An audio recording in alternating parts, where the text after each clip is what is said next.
नमस्कार दोस्तों, मैं हूं आपका राघवेंद्र नाइक। आज के इस वीडियो में हम लेकर आए हैं 8वीं कक्षा की कविता प्रार्थना। आप देख सकते हैं कविता गायन, कविता सार, कविता विश्लेषण और कविता के प्रश्नोत्तर के बारे में जानकारी। आशा करता हूं आपको यह वीडियो अच्छी लगेगी। नमस्कार मित्रों, मैं हूं Rajappa sir, Nehru high school Vanikeri, Sirsi शैक्षिक जिला। मेरे साथ सह गायिकाएं हैं चैत्रा आर्शेड, श्रेया आचार, त्रिशुल्ला इनप्पा। हारमोनियम वादक है हर्षवर्धन, डब साथी रहे हैं विष्णुवर्धन। हम गा रहे हैं 8वीं कक्षा की प्रार्थना कविता। आशा करता हूं कि आप भी हमारे साथ गाएं। नमस्कार दोस्तों। सच बोले, सच बोले, सच बात विचारे, भले काम पर जीवन वारे। सच बोले, सच बोले, सच बात विचारे, भले काम पर जीवन वारे, भले काम पर जीवन वारे। सच बोले, सच बोले, सच बात विचारे,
नमस्कार दोस्तों, अब तक आपने राजप्पा सर जी के साथ साथ सुर मिलाया। धन्यवाद। अब जेड़ा के हिंदी अध्यापक वेंकटरमण भट्ट सर जी हमारे साथ है। कविता के विश्लेषण की ओर थोड़ा सा ध्यान देते हैं। 8वीं कक्षा की पहली कविता है प्रार्थना। प्रार्थना का अर्थ है अच्छे गुणों को, अच्छाइयों को विनम्रता, विनय के साथ मांग करना। प्रार्थना इस कविता में कवि भगवान से प्रार्थना कर रहे हैं। कवि बच्चों के माध्यम से भगवान से विनम्रता के साथ अच्छे गुणों की मांग कर रहे हैं। पहली पंक्तियां, सच बोले सच बात विचारे, भले काम पर जीवन वारे। हे भगवान, हमें सत्य बोलने की शक्ति दे, सत्य को ही विचार करने की बुद्धि दे। सत्य यानी जो आंखों से देखते हैं, जो सुनते हैं, जो अनुभव करते हैं, उसको सीधा बताना ही सत्य होता है। मुझे एक छोटी सी कहानी याद आई। एक ठेकेदार का वफादार कारीगर नौकर था। वह ठेकेदार के मार्गदर्शन में कई सुंदर सुंदर बड़े बड़े मकान बनाया। कुछ दिन बाद ठेकेदार तो अमीर बन गया। इससे कारीगर नौकर एक दिन बुरा सोच विचार किया और अगला मकान बनाते समय घर में रेत सीमेंट कम डालकर मकान बना दिया। अगले दिन मालिक आकर कहा, मेरे प्रिय नौकर, तुम तो मेरे लिए बहुत काम किया है, इसलिए यह घर तुम्हें उपहार के रूप में दे रहा हूँ। कारीगर अवाक रह गया, है ना? इसीलिए कभी भी बुरा सोच, बुरा विचार या झूठ का सहारा लेना नहीं चाहिए। ऐसी ही बुद्धि देने की प्रार्थना कवि भगवान से कर रहे हैं। कवि कहते हैं, भले काम पर जीवन वारे। भले काम, इसका अर्थ है अच्छे अच्छे काम। हमारा जीवन अच्छे काम के लिए समर्पित रहना चाहिए। हम आगे चलकर डॉक्टर, इंजीनियर, शिक्षक, किसान, व्यापारी, धनिक, अमीर बन सकते हैं, है ना? मगर कभी भी सेवा भाव के साथ नहीं छोड़ना चाहिए। दीन दुखियों की मदद करना चाहिए। इसके लिए सदा जीवन समर्पित रहना चाहिए। आगे कवि कहते हैं, मिलकर रहे नियम अपनाए, बीती बातों को बिसराए। हम सभी को मिलकर रहना चाहिए। हम जाति धर्म, गरीब अमीर, ऊंचा नीचा, काला गोरा जैसे कई भेदभाव को छोड़कर मिलकर रहने का निश्चय नियम अपनाना चाहिए। जीवन अनुशासित अच्छे नियमों के आधार पर जीना चाहिए। हम कल क्या हुआ था, क्यों हुआ था, कैसे हुआ था, इसको लेकर इससे सदा चिंतित दुखी रहते हैं। पर कल का जो है उसे भूलकर आज सभी के साथ प्यार बांटकर प्यार से रहने का नियम अपनाना चाहिए। आगे कवि कहते हैं, करे किसी का न अपमान, ऐसी ही मति दो भगवान। हमें किसी को भी अपमान नहीं करना चाहिए, तिरस्कार की दृष्टि से नहीं देखना चाहिए। दूसरों का अपमान न करने की बुद्धि दे दो भगवान, ऐसे मांग कर रहे हैं। दूसरों का सम्मान ही हमारा सम्मान है। ऐसे गुण अपनाने चाहिए। आगे की पंक्तियां, एक रहे सद्भाव रखे हम, देश देश में मान रखे हम। हम सभी एक हैं, मानव जाति एक है। सद्भाव का अर्थ है हर एक के प्रति अच्छी भावना रखना। हम एक दूसरे के प्रति अच्छी भावना रखेंगे तो हम एक साथ रह सकते हैं। हम मानव के प्रति अच्छी भावना रखेंगे तो सभी देश के प्रति मर्यादा सम्मान होगा। इससे ही मानव जाति का भला होगा। आगे की पंक्तियां, हट छोड़े संयम अपनाए, मातृभूमि पर बलि बलि जाए। हमें हट छोड़ना चाहिए। हम लोग कई रूढ़ियां अंधविश्वास से भरे हुए होते हैं। जो रूढ़ियां अंधविश्वास मानव जाति की भलाई नहीं करेगी, उसके लिए हट नहीं करना चाहिए। उन्हें छोड़कर सहनशीलता की शक्ति अपनाना चाहिए। हमारा देश हमारी माता है। उसकी रक्षा के लिए खुद को सदा समर्पित करना चाहिए। कभी भी मातृभूमि को धोखा देने वाला कार्य नहीं करना चाहिए। वीर सैनिक की तरह कुर्बानी देने के लिए भी तैयार रहना चाहिए। इस तरह कवि कविता में बच्चों को सद्भाव, भेदभाव न करना, मिलजुल कर रहना, किसी का अपमान न करना, देशाभिमान रखना और सद्गुण अपनाने की प्रेरणा दे रहे हैं।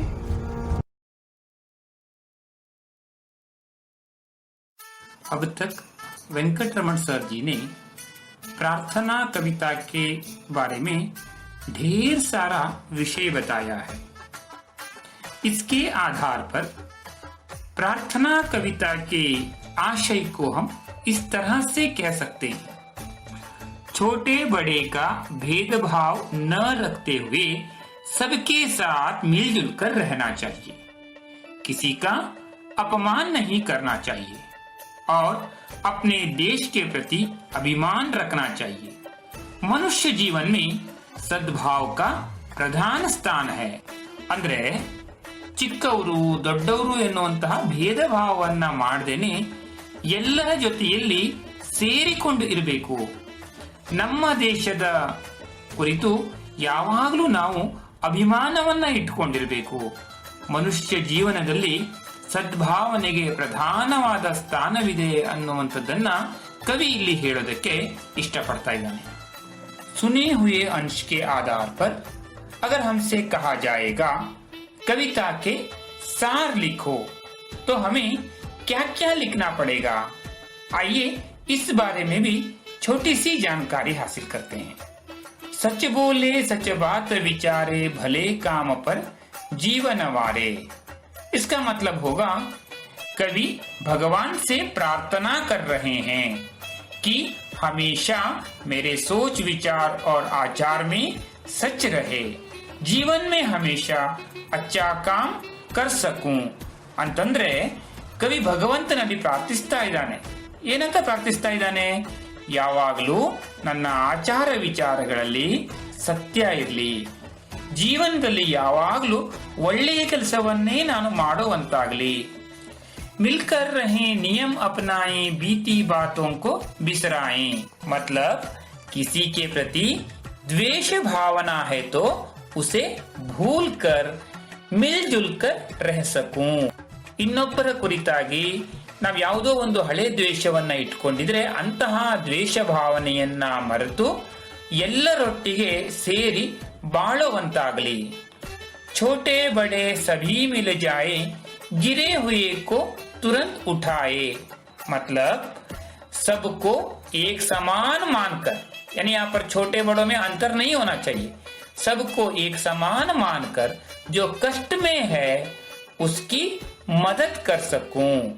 ಎಲ್ಲರನ್ನ ಸಮಾನರು ಅಂತ ತಿಳ್ಕೊಂಡು ಯಾರು ಕಷ್ಟದಲ್ಲಿರ್ತಾರೋ ಅಂತವರಿಗೆ ಸಹಾಯ ಮಾಡುವಂತಾಗ್ಲಿ।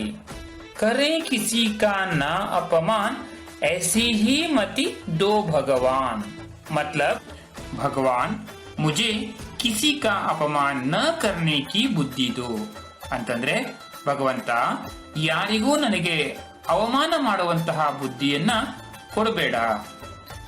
एक रहे सद्भाव रखे हम देश देश में मान रखे हम मतलब सद्भाव से रहकर सारे देश का मान बढ़ा सकूं. ಸದ್ಭಾವನೆಯಿಂದ ಇದ್ದು ದೇಶ ದೇಶದಲ್ಲಿ ಮಾನವನ್ನ ಕಾಪಾಡುವಂತಾಗಲಿ ದೇವ್ರೆ.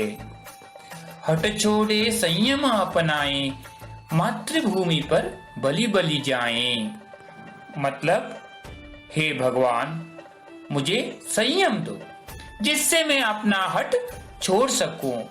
ಅಂದ್ರೆ ಭಗವಂತ ನನಗೆ ಸಂಯಮ ಕೊಡು, ಇದರಿಂದ ನಾನು हट बिಡುವಂತಾಗಲಿ. मातृभूमि पर बलि चढ़ने के लिए हमेशा तैयार रहूं.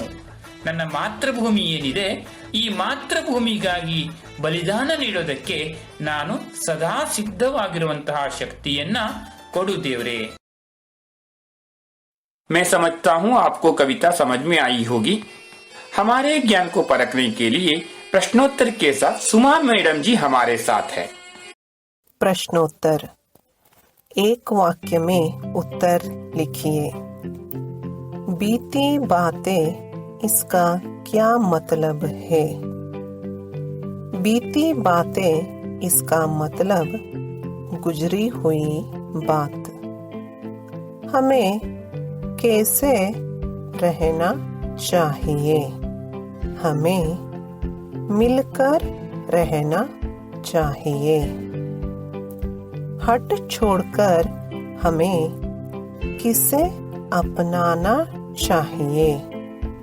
हट छोड़कर हमें संयम अपनाना चाहिए. छोटे बड़ों को मिलकर क्या करना चाहिए? छोटे बड़ों को मिलकर गिरे हुए को तुरंत उठाना चाहिए. हमें किस पर बलि बलि जाना चाहिए? हमें मातृभूमि पर बलि बलि जाना चाहिए. भगवान से हमें क्या मांगना चाहिए? भगवान से हमें किसी का अपमान न करने की मति मांगना चाहिए. 2-3 वाक्यों में उत्तर लिखिए. एक रहे सद्भाव रखें हम, इस पर आप क्या सोचते हैं? हम सबको एक रहना चाहिए क्योंकि एकता में ही बल है. हम एकता से रहेंगे तो हमें कोई नहीं हरा सकते हैं. हम सबकी भावना सद्भावना ही होनी चाहिए. गिरे हुए को तुरंत उठाएं. गिरे हुए का क्या अर्थ है?